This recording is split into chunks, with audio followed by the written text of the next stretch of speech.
Sir, ಈಗ ರಾಮನಗರಕ್ಕೆ ಮರುನಾಮಕರಣ ಮಾಡಲಿಕ್ಕೆ ಕ್ಯಾಬಿನೆಟ್ ಬಿಡಿಯೋದು ರಾಮನ ಹೆಸರಿನಂತೂ ತೆಗಿಯೋಕ್ಕಾಗಲ್ಲ.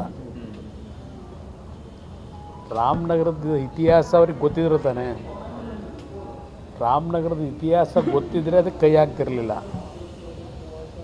ಆ ರಾಮನಗರದ ಹೆಸರನ್ನ ತೆಗಿಲಿಕ್ಕೆ ಹೋಗಿ ಈಗ ರಾಜಕೀಯವಾಗಿ ಪತನ ಪ್ರಾರಂಭ ಆಗುತ್ತೆ ಅನ್ನೋದು ಅಷ್ಟೇ ಹೇಳ್ತೀನಿ ಅಷ್ಟೇ.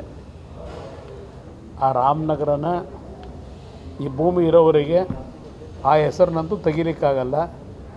ಮುಂದಕ್ಕೆ ಅದನ್ನು ಯಾವ ರೀತಿ 2006ರಲ್ಲಿ ಯಾತಕ್ಕೆ ಪ್ರೊಟೆಸ್ಟ್ ಮಾಡಲಿಲ್ಲ? ರಾಮನಗರ ಜಿಲ್ಲೆಯ ಹೆಸರನ್ನ ಇಟ್ಟಾಗ ಈ ವ್ಯಕ್ತಿನೂ MLA ಅಲ್ವಾ, ಅದೇ ಜಿಲ್ಲೆಯವರೇ ಇದ್ರಲ್ವಾ, ಆಗ ಯಾತಕ್ಕೆ ಇದಕ್ಕೆ ಪ್ರೊಟೆಸ್ಟ್ ಮಾಡಲಿಲ್ಲ? ವಿಧಾನಸಭೆಯಲ್ಲಿ ಒಂದು ದಿವಸಲೂ ಮಾತಾಡಿದ್ದೆ ನೋಡಲಿಲ್ಲ. ಈ ತೀರ್ಮಾನ ಮಾಡಿದಾಗಲೂ ಅವತ್ತು ಇನಾನಿಮಸ್ ಆಗಾಯಿತು.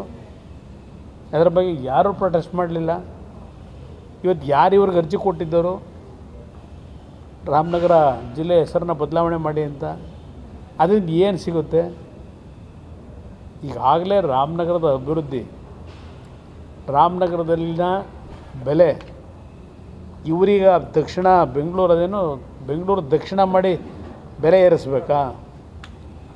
ರಾಮನಗರ ಜಿಲ್ಲೆಯನ್ನು ರಚನೆ ಆಗ್ತಕ್ಕಂಥ ಮುಂಚೆ ಏನಿತ್ತು, ಇವತ್ತು ಅಲ್ಲಿಯ ಭೂಮಿ ವ್ಯಾಲ್ಯೂ ಎಷ್ಟಾಗಿದೆ, ಈಗ ಇನ್ನೂ ಏನೋ ಹೆಚ್ಚಿಗೆ ಮಾಡ್ತಾರಂತಲ್ಲ ಭೂಮಿ ವ್ಯಾಲ್ಯೂನ. ಏನು ಹೆಸರು ಬದಲಾವಣೆ ಮಾಡಿದ ತಕ್ಷಣ ಹೆಚ್ಚಾಗುತ್ತಾ?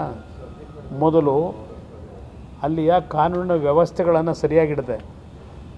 ರಾಮನಗರ ಟೌನ್ನಲ್ಲಿ ಮೊನ್ನೆ ಏನಾಗಿದೆ, ಕನಕಪುರದಲ್ಲಿ ಅವರ MLC ಇರ್ತಕ್ಕಂಥ ಊರಿನಲ್ಲೇ ಒಬ್ಬ ದಲಿತನ ಕೈ ಕಟ್ ಮಾಡಿ ಇವತ್ತು ಯಾವ ರೀತಿ ಕಾನೂನಿನ ಒಂದು ಸ್ವೇಚ್ಛಾಚಾರವಾಗಿ ಕೈ ಎತ್ಕೊಂಡಿದ್ದಾರಲ್ಲಿ ಏನಾದರೂ ವ್ಯವಸ್ಥೆ ಇದೆ, ಕಾನೂನು ವ್ಯವಸ್ಥೆ? ಇದನ್ನು ಸರಿಯಾಗಿಡದೆ ಯಾವ ಹೆಸರು ಬದಲಾವಣೆ ಮಾಡಿ ಏನು ಅಭಿವೃದ್ಧಿ ಮಾಡಲಿಕ್ಕೆ ಸಾಧ್ಯ? ಅದರ ಬಗ್ಗೆ ಏನು ಭಾಳ ನಾನು ತಲೆ ಕೆಡಿಸ್ಕೊಳ್ಳಲ್ಲ. ಬಹುಶಃ 2028 ಒಳಗೆ 28ರವರೆಗೂ ಕಾಯಬೇಕಾಗಿಲ್ಲ. ಮತ್ತೆ ಪುನಃ ಆ ಜಿಲ್ಲೆಯ ಹೆಸರು ರಾಮನಗರ ಅಂತಕ್ಕಂಥದ್ದು ಪುನರ್ ಪ್ರತಿಷ್ಠಾಪನೆ ಆಗ್ತದೆ.